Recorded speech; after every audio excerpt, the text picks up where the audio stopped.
firman Tuhan dalam Filipi pasal yang keempat, ayat 10 sampai ayat yang ke-20. Kita Filipi pasal 4 ayat 10 sampai ayat 20. Terima kasih atas pemberian jemaat. Aku sangat bersuka cita dalam Tuhan, bahwa akhirnya pikiranmu dan perasaanmu bertumbuh kembali untuk aku. Memang selalu ada perhatianmu, tapi tidak ada kesempatan bagimu. Kukatakan ini bukanlah karena kekurangan, sebab aku telah belajar mencukupkan diri dalam segala keadaan. Aku tahu apa itu kekurangan, dan aku tahu apa itu kelimpahan. Dalam segala hal, dalam segala perkara, tidak ada sesuatu yang merupakan rahasia bagiku, baik dalam hal kenyang maupun dalam hal kelaparan, baik dalam hal kelimpahan maupun dalam hal kekurangan. Segala perkara dapat kutanggung di dalam Dia yang memberikan kekuatan kepadaku. Namun, baik juga perbuatanmu bahwa kamu telah mengambil bagian dalam kesusahanku. Kamu sendiri juga, hai orang-orang Filipi, pada waktu aku baru mulai mengabarkan Injil, ketika aku berangkat dari Makedonia, tidak ada satu jemaat pun yang mengadakan perhitungan hutang dan piutang dengan aku, selain daripada kamu. Ayat 16, karena di Tesalonika pun kamu telah 1-2 kali mengirimkan bantuan kepadaku. Tetapi yang kuutamakan bukanlah pemberian itu, melainkan buahnya yang makin memperbesar keuntunganmu. Kini aku telah menerima semua yang perlu daripadamu. Malahan lebih daripada itu, aku berkelimpahan karena aku telah menerima kirimanmu dari Epafroditus, suatu persembahan yang harum, suatu korban yang disukai dan yang berkenan kepada Allah. Ayat 19, Allahku akan memenuhi segala keperluanmu menurut kekayaan dan kemuliaannya dalam Kristus Yesus. Dimuliakanlah Allah dan Bapa kita selama-lamanya. Saya minta ditampilkan ayat yang ke-12 dari Filipi 4 ayat 12. Aku tahu apa itu kekurangan, dan aku tahu apa itu kelimpahan. Dalam segala hal dan dalam segala perkara, tidak ada sesuatu yang merupakan rahasia bagiku. Kalau kita lihat Filipi pasal 4 ayat yang ke-10 sampai ayat yang ke-20, maka Rasul Paulus sedang menulis sebuah surat kepada jemaat di Filipi. Karena mereka merupakan jemaat yang kaya, mereka merupakan jemaat yang diberkati Tuhan dalam hal finansial, perhatian, dan Rasul Paulus menulis bahwa dia dibantu oleh mereka untuk memperluas kerajaan Allah. Dan Bapak Ibu perhatikan ayat 12, aku tahu apa itu kekurangan, dan aku tahu apa itu kelimpahan. Dalam segala hal dan dalam segala perkara, tidak ada sesuatu yang merupakan rahasia bagiku. Saya percaya sudah menjadi sebuah rahasia umum ya saudara. Jika orang itu sering sulit mengucap syukur kepada Tuhan ketika sedang diperhadapkan dengan banyak kesulitan. Betul ya, ini menjadi rahasia umum. Banyak masalah, banyak kesukaran, atau banyak kekurangan. Dia sulit mengucap syukur. Tapi ayat 12 tadi, Rasul Paulus berkata, aku tahu apa itu kekurangan. Aku tahu apa itu kelimpahan. Dalam segala hal dan dalam segala perkara, tidak ada sesuatu merupakan rahasia bagiku. Dia menjelaskan bahwa, Rasul Paulus menjelaskan bahwa dia menjaga hatinya ketika dia di dalam kekurangan, bahkan di dalam kelimpahan pun dia menjaga hatinya. Karena baginya tidak ada rahasia. Rahasia terbesar bagi Rasul Paulus adalah rahasia tentang Kristus. Dan saya tadi berkata bahwa ini kehidupan orang Kristen yang terbawa udah ribuan tahun sampai hari ini. Bahwa orang sulit mengucap syukur ketika dia mengalami masa-masa kekurangan. Dan ini bukan perkara mudah. Saya percaya bukan perkara mudah untuk mengucap syukur di tengah-tengah situasi yang tidak baik. Dan ini sebuah kenyataan. Ini bukan asal cuma ngomong, tapi ini sebuah kenyataan bahwa tidak mudah. Bahkan bagi orang percaya pun, saya percaya, tidak mudah. Tapi pagi hari ini kita mau belajar ya bahwa ucapan syukur yang keluar dari hati kita yang tulus, di tengah-tengah situasi keadaan mungkin yang belum berubah, jawaban doa yang belum kita terima, keadaan sakit penyakit yang belum disembuhkan. Tapi itu bukan alasan untuk tidak ucap syukur. Saudara dan saya harus pakai segala keadaan, situasi yang ada untuk kita mau mengucap syukur dalam segala hal. Amin. Dan kita pun harus menjadi orang-orang Kristen yang banyak kali orang Kristen itu mengikuti Tuhan itu dengan menjadi Kristen yang bersyarat.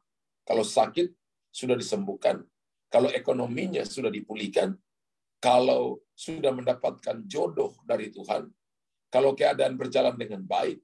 Kalau kita diberkati, barulah dari mulut kita keluar ucapan syukur. Barulah dari mulut kita keluar puji-pujian. Barulah kita undang pendeta ke rumah. Pak, kita mau ibadah ucapan syukur di rumah, Pak. Loh, ada apa?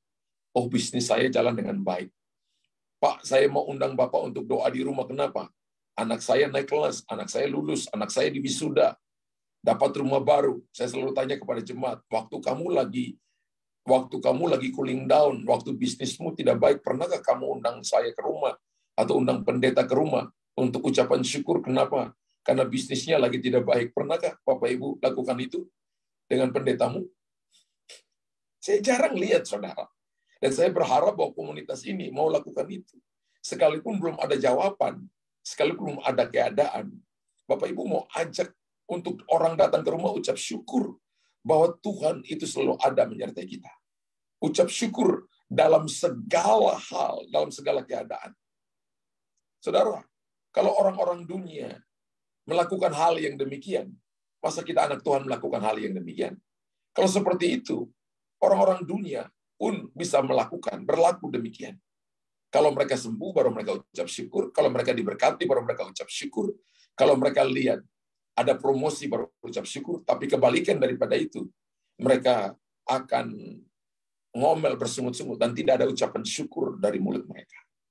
Dalam kitab 1 Tesalonika 5 ayat yang ke-18, Alkitab berkata, Rasul Paulus berkata kepada jemaat di Tesalonika, mengucap syukurlah dalam segala hal. Sebab apa? Itulah yang dikehendaki Allah di dalam Kristus Yesus bagi kamu. Kata kuncinya di situ adalah dalam segala hal. Keywordnya itu dalam segala hal. Berarti dalam segala hal berarti dalam segala keadaan. Dalam segala hal artinya baik atau tidak baik. Dalam segala hal artinya dalam kekurangan atau dalam kelimpahan. Dalam segala hal artinya ada masalah atau tidak ada masalah. Kita harus bisa mengucap syukur. Alasannya, karena inilah yang dikehendaki Tuhan. Bapak Ibu tahu satu kerinduan Tuhan, keinginan Tuhan, yang Tuhan nanti-nantikan dari orang percaya adalah mengucap syukur dalam segala hal. Pertanyaan sederhana yang bisa jawab ini Bapak Ibu dan saya sekarang. Apakah ini bisa kita lakukan setiap hari? Di saat keadaan belum berubah, situasi belum berubah, orang yang kita rindukan untuk dia berubah, belum juga berubah. Yang kita doa sudah bertahun-tahun dan kita melihat bahwa dia belum diselamatkan, dia belum ditolong, belum dipulihkan. Apakah Bapak Ibu masih ucap syukur? Alkitab katakan, ucap syukur dalam segala hal. Bukan hanya dalam keadaan baik, tapi dalam keadaan tidak baik. Bukan dalam keadaan masalahnya, dalam keadaan Bapak Ibu dan saya, dalam situasi kelimpahan, tapi waktu kekurangan juga. Bukan pada waktu saudara dan saya lagi dipromosi, tapi waktu tidak dipromosi pun juga. Bapak Ibu dan saya bisa ucap syukur dan percaya bahwa Tuhan ada menyertai kita. Pengalaman hidup bangsa Israel di masa lampau, kiranya ini menjadi sebuah peringatan bagi semua orang percaya. Ketika mereka dibawa Tuhan dari Mesir ke padang gurun, tidak ada ucapan syukur. Sama sekali dari mulut mereka 40 tahun. Bahkan mujizat terjadi yang luar biasa. Mereka melihat penyertaan Tuhan melalui tiang api dan tiang awan. Mereka dengar Tuhan bicara kepada mereka. Mereka minum dari batu karang yang mengeluarkan air. Mereka makan makanan malaikat. Dan mereka alami mujizat setiap hari. Tapi dari mulut mereka tidak pernah keluar ucap syukur. Tidak pernah keluar ucapan syukur. Hari ini mungkin Anda disembuhkan Tuhan. Anda dipulihkan Tuhan. Anda ditolong oleh Tuhan. Setiap hari. Tuhan mau kita ucap syukur. Tuhan mau dari mulut kita keluar ucapan syukur. Mungkin dalam satu minggu ada satu waktu, 1-2 hari, Bapak Ibu ketika doa tidak lagi minta-minta dari Tuhan. Tapi 1 jam yang Anda pakai adalah Tuhan, aku ucap syukur, aku mengucap syukur, aku mengucap syukur, aku mengucap syukur, aku hanya itu. Karena itu korban yang memuliakan Tuhan. Mazmur 50 ayat 23 berkata, persembahkanlah syukur sebagai korban, sebab itu memuliakan Tuhan. Ya, Mazmur pasal 50 ayat 23. Persembahkanlah syukur sebagai korban. Siapa yang mempersembahkan syukur sebagai korban, ia memuliakan aku. Bukan korban sebagai syukur. Bapak Ibu kasih persembahan. Itu bisa saja syukur sebagai korban. Anak saya nikah, maka saya kasih persembahan syukur. Ini mengucap syukur karena anak saya nikah. Saya kasih persembahan karena bisnis saya lancar. Itu persembahan sebagai ucapan syukur. Tapi dikatakan syukur sebagai korban. Anda belum diberkati. Anda belum lihat terobosan. Anda belum dapat jodoh mungkin. Anda belum melihat pintu terbuka. Tapi Anda selalu memberi, menabur. Anda selalu memberi dalam hal uang, dalam tenaga, dalam pemikiran. Itu jadi korban, sacrifice. Dan di mana ada korban, selalu di situ ada mujizat terjadi. Di mana ada korban, selalu kemuliaan Allah dinyatakan di sana. Haleluya. Bapak Ibu perhatikan baik-baik. Alkitab katakan Tuhan menjaga mereka seperti seorang bapa menjaga anaknya di padang gurun. Dan bangsa Israel mengecap kebaikan Tuhan. Mengalami pertolongan Tuhan secara ajaib.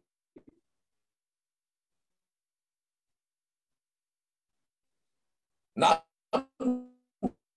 kalau Bapak Ibu perhatikan, tidak berubah hatinya. Semua mujizat yang mereka alami itu tidak mengubahkan hati mereka. Sangat keras hati. Yang keluar dari mulut mereka bukannya ucapan syukur, melainkan omelan, gerutuan, apa tuh gerutu, ngomel, keluh kesah, dan persungutan. Kalau Bapak Ibu tinggal dengan istri yang suka bersungut, suami yang tinggal dengan istri bersungut, saya percaya itu rumahnya itu melebihi neraka mungkin, saudara. Misalnya kita tinggal dengan suami yang suka juga ngomel, belum dapat kerjaan ngomel, sudah ada kerjaan ngomel, terima gaji kecil ngomel, gaji gede juga misalnya ngomel. Kita tinggal dengan anak-anak yang tiap hari ngomel dari pagi sampai malam, tugasnya misalnya banyak. Itu hidup nggak enak banget. Tapi betapa nikmatnya ketika kita tinggal dengan istri, dengan suami, dengan anak-anak yang selalu ucap syukur. Orang tua selalu ucap syukur. Yang mengajar tetap ucap syukur dalam segala keadaan.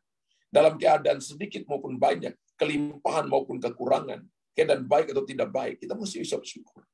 Israel tidak kekurangan. Baju pada tubuh mereka mekar sendiri mengikuti pertumbuhan tubuh mereka. Kasut di kaki mereka nggak ada yang rusak. Berjalan 40 tahun. Tapi yang Tuhan nantikan dari mereka tidak pernah keluar ucapan syukur dari mulut mereka. Sebaliknya, omelan, kerutuan, keluh kesah, sungut-sungut. Bahkan mereka selalu saja membanding-bandingkan keadaan mereka ketika masih berada di Mesir.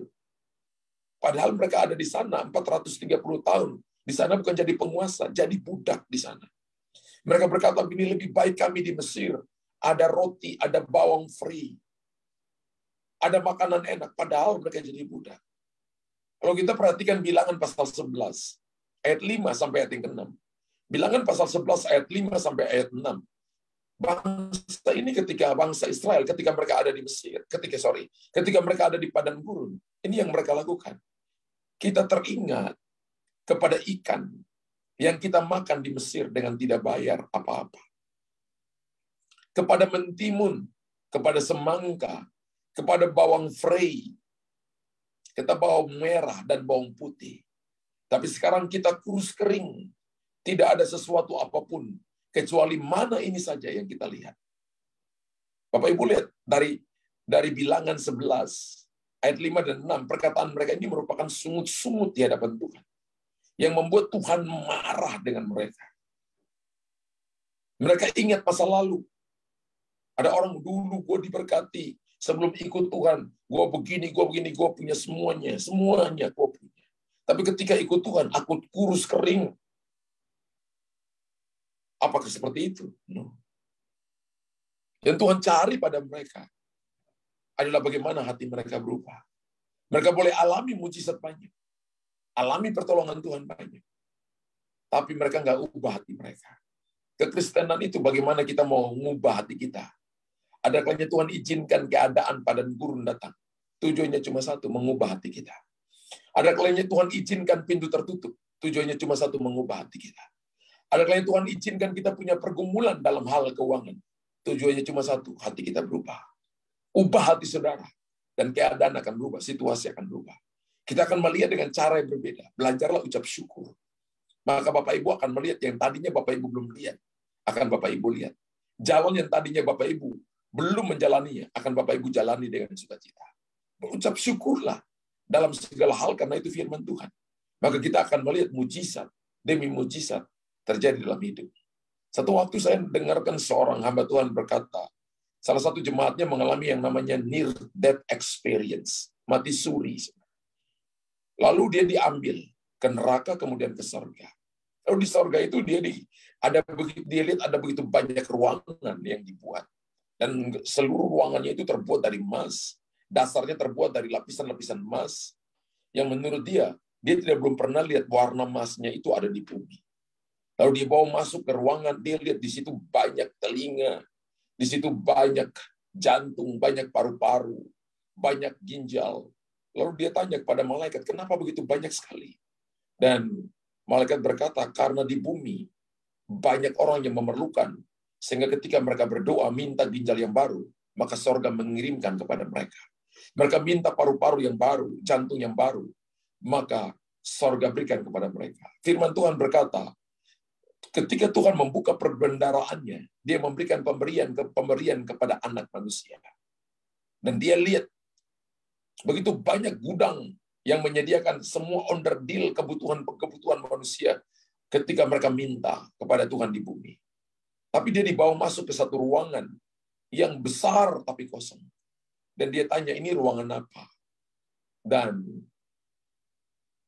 malaikat berkata, ini ruangan ucapan syukur. Kenapa kosong? Dia tanya, karena orang di bumi jarang mengucap syukur. Mereka hanya cuma mau minta yang mereka perlukan. Tapi sorga menyediakan suatu tempat yang besar untuk menampung ucapan syukur.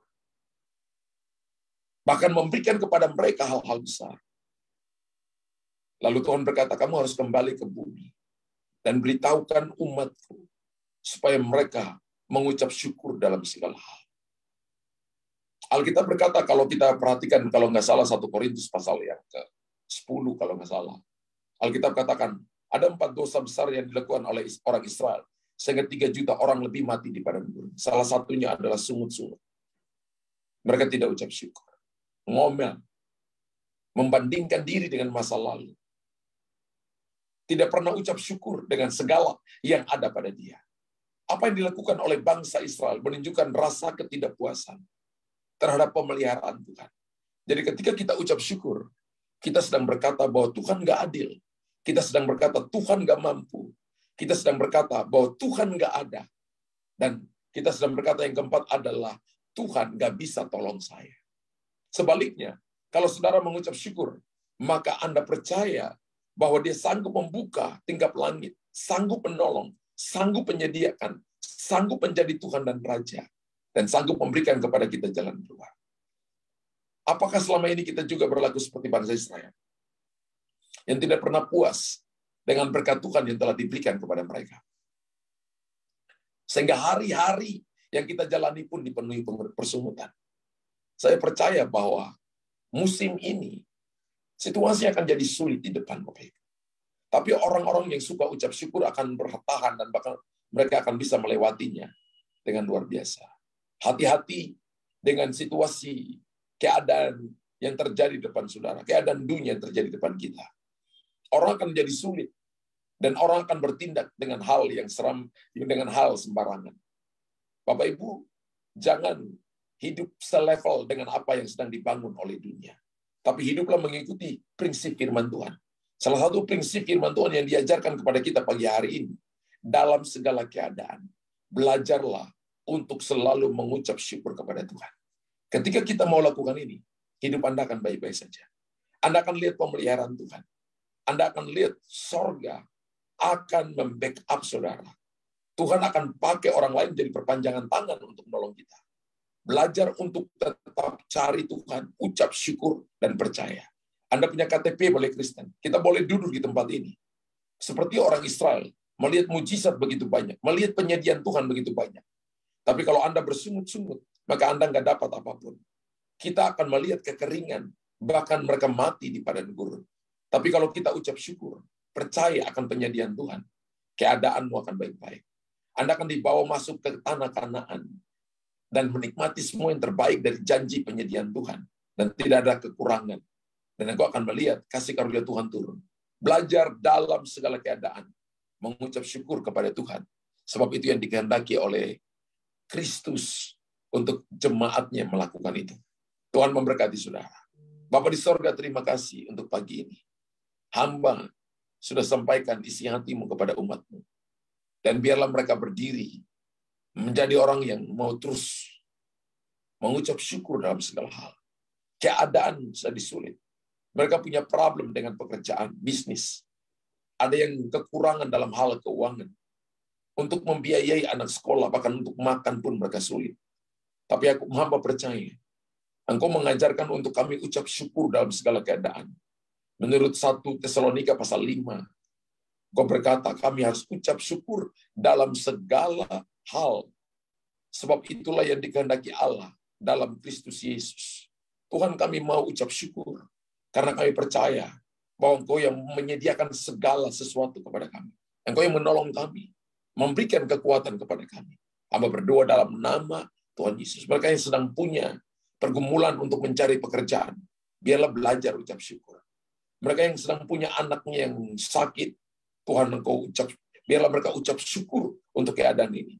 Suami yang sakit, istri yang sakit, yang lagi merindukan untuk punya anak, keturunan, Tuhan biarlah mereka ucap syukur kepada Tuhan. Bahwa Engkau Tuhan penyembuh mereka. Yang sakit di perut mereka, terima kasih untuk kesembuhan yang Tuhan sudah berikan kepada mereka. Yang sedang mencari pasangan hidupnya, Tuhan biarlah mereka ucap syukur setiap hari. Yang patah tulangnya, dalam nama Yesus biarlah mereka mau ucap syukur setiap hari dalam segala keadaan. Yang sakit autoimun dan depresi, biarlah dia mau ucap syukur, hafal firman, perkatakan firman, menghidupi firman. Dan dia akan lihat mujizat, penyediaan, perkara-perkara besar yang Tuhan sediakan dalam hidupnya. Hamba berdoa dalam nama Yesus, kasih karunia Tuhan, Engkau berikan kepada umat-Mu, sehingga mereka hidup dalam segala hal, menikmati semua yang terbaik dari janji-janji dan penyediaan Tuhan. Terima kasih Tuhan Yesus pagi ini. Anugerah-Mu, kebaikan-Mu cukup bagi kami. Dalam nama Tuhan Yesus, kami berdoa. Haleluya. Amin. Amin.